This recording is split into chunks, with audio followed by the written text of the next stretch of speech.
In this movie, we're going to take a more detailed look at working with layer binding with the bones inside of Anime Studio Pro. There are certain files that are better candidates for working with layer binding, and I'll discuss that as we get into it. For this one, we're going to import a file that's been created. We'll go to Image, and if you have access to the working files, go ahead to the Working Files folder and select soldier.psd. PSD stands for Photoshop document. A couple things to note on import. Photoshop has a very cool kind of related or interrelated capability of Anime Studio Pro, and we'll look at that later on in this movie as we get to that point. But any layer you have turned off in Photoshop will not import. So you can actually do some pretty cool stuff, hide some of it in Photoshop, and only import what you want into Anime Studio Pro. The Photoshop layer setup is very much like the layer setup right here in Anime Studio Pro. I'm going to click Open.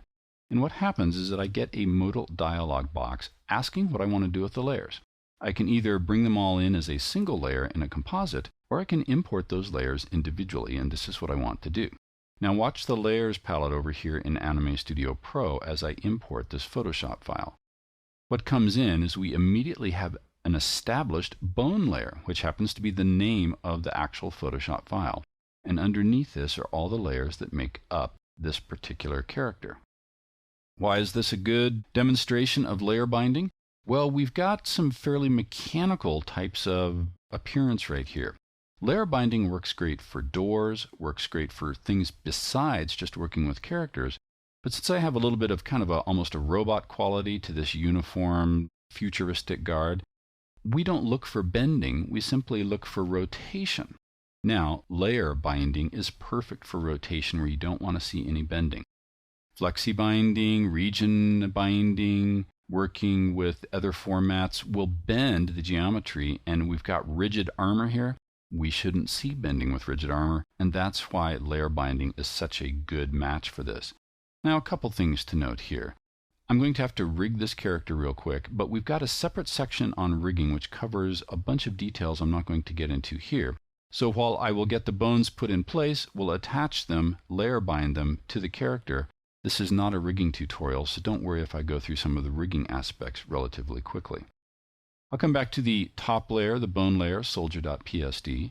And when I do that, I'm going to go ahead and select my Add Bone tool right here so I can go ahead and rig this character. I'm going to create a pelvis first, then a bone for the abdomen, the chest, and this is matching layers over on the layer side, the neck, and the head. I'm going to Option-Alt-click this particular bone right here, which resets parenting. Don't worry about that if you're unfamiliar with it. I'll do that again. And this is just telling the program how the bones connect to each other. So I'll do the legs here, and finally I'll go ahead and do this last leg. So we've got a very primitive, easy, quick type of rig. The next thing is to go ahead and do the layer binding for this. In order to do that, we come over to the Layers palette, then we come down to the individual layers and click Helmet. Over here on the tools on the left-hand side, we now have an option we haven't seen before, and that is a Bind Layer option. Now, before I do this, I want to come back up to the soldier area right here. I'm going to come to this one icon called Bone Strength. This is very important in layer binding that you turn the bone strength down to 0 for all bones in the rig.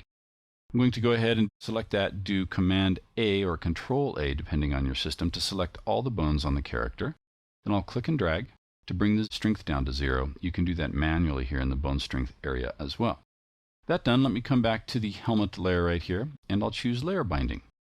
Now this is a fast process. Every layer you select here will get a box drawn around it to help you identify where it is. So I'll click the bone that I want to match there. I'll go arm lower right, we get our box, and I'll proceed around the character really quickly as we get all this into place. The layers have been set up right now to go ahead and have some in front of others, so we can go ahead and have them hiding like you would expect in a normal type of rig. Leg upper, and then finally our last two elements. With this done now, I can come back to the top bone layer and select my Manipulate Bone tool. When I do that now, we'll see that suddenly our character is rigged.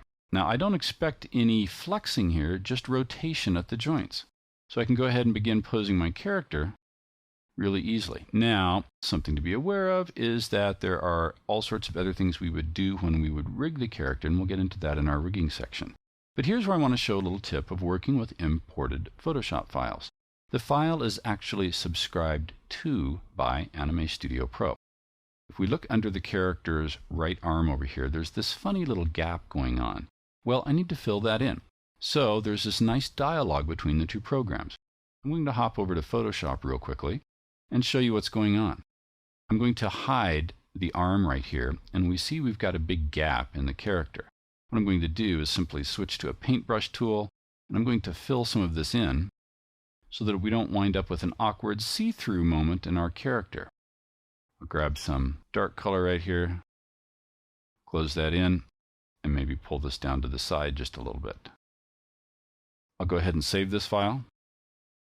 Now I'll hop back into Anime Studio Pro, and we can see that this gap has been painted in. The file has updated automatically inside of Anime Studio Pro. So working with color changes, anything like that in the source Photoshop file, immediately translates into the Anime Studio Pro file.